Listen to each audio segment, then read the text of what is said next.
ஒன்றா இருந்தோம் அப்படின்றப்போ கண்டிப்பாக நம்மளுடைய செர்விக்ஸ் நல்லா லூஸ் ஆகி ஓப்பன் ஆகும்.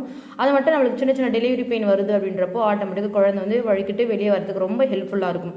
இல்லைங்க கணவர் வந்து ரொம்ப தூரத்தில் இருக்காரு அப்படின்றப்ப பிரச்சனை கிடையாது, நான் அம்மா வீட்டில் இருக்கிறப்பன்றப்ப பிரச்சனை கிடையாது. மற்றபடி கண்டிப்பாக நீங்கள் ஒன்றா இருக்கிறது ரொம்ப நல்லது. ரெண்டாவது விஷயம், ஒன்றா இருக்கிறப்போ விந்தணுக்கள் வந்து என்னுடைய வயிற்றுக்குள்ளே வந்து போகலாமா, அதாவது என்னுடைய கருப்பைக்குள்ளே போகலாமா, இதனால் குழந்தைக்கு ஏதாச்சும் ஆகுமா, நிறைய கர்ப்பிணி பெண்கள் கேட்குறீங்க. அப்படிலாம் ஒன்றுமே கிடையாது. ஒன்றா இருக்கிறதால விந்தணுக்கள் உள்ளே போகிறதால ஒரு குழகுழப்பு தன்மை தான் ஏற்படும். இதனால் குழந்தைக்கு எந்த பிரச்சனையும் கிடையாது. ரொம்ப ரொம்ப நல்லது தான். ஸோ குழந்தை ரொம்ப ரொம்ப ஆரோக்கியமாக இருப்பாங்க. மூணாவது, ஒன்றா இருக்கிறதுல நிறைய டவுட்ஸ்லாம் கேட்குறீங்க. இப்போ நம்ம ப்ரெக்னன்சி ட்ரை பண்ணுறோம் அப்படின்றப்போ கண்டிப்பாக ஒரு சில மாதிரி இருக்கணும், நமக்கு பிடிச்ச பொசிஷன்லாம் இருக்குது இல்லைங்களா. ஆனால் நம்ம ப்ரெக்னெண்ட்டாக இருக்கிறப்போ நம்ம குழந்தைக்கும் உங்களுக்கும் ரொம்ப அழுத்தாமல், வயிறும் அழுத்தாமல் எப்படி கம்ஃபர்டபுளாக இருக்க முடியுமோ அது மாதிரி பொசிஷன் தான் வந்து கண்டிப்பாக யூஸ் பண்ணணும், சரிங்களா. மற்றபடி உங்களுக்கு கொஞ்சம் கம்ஃபர்டபுளாக கூட இல்லை, வயிறுலாம் வலிக்கிற மாதிரி இருக்குது, அழுத்தமாக இருக்கிற மாதிரி இருக்குது, ஹஸ்பண்டோட வெயிட் வந்து ஃபுல்லாக உங்கள் மேலே படுற மாதிரி இருக்குன்றப்போ அந்த மாதிரி